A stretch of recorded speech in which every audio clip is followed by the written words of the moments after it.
in other words, that if this is the cover-up, just imagine what the still secret truth is.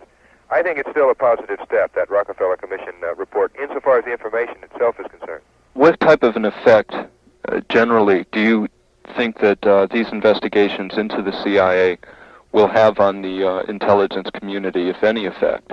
It's a little too early to tell, I think, just what the result will be from the investigations, both as to the CIA and as to the rest of the U.S. government intelligence community.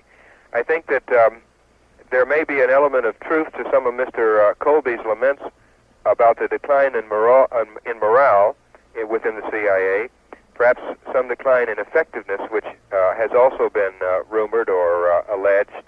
I think it may be more difficult for the CIA people to recruit people like me to go out and do the sort of mischief that I was doing, because much of the facade of national security and patriotic motives is now being stripped away. We're beginning to see what the real situation is like.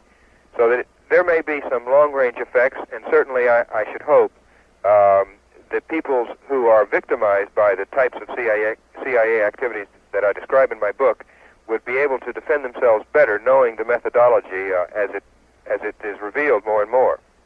I noticed in your book you mentioned at one point that, according to press reports and all, you saw what was developing in Chile. It gave you an indication as to what was going to take place there. Have you seen this type of thing in the press recently, or is there any way of specifically identifying news events as related to the CIA?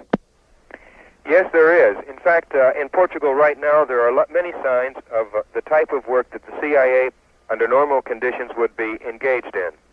So that it's not very difficult, usually, if you know the way it operates, to spot in countries where they're going through crises, to spot what the CIA might well be doing. Now, in the case of Portugal right now, it's hard to tell what exactly the CIA might be doing and what the other Western intelligence services, such as the British, the Dutch, the French, and the Germans, might be doing.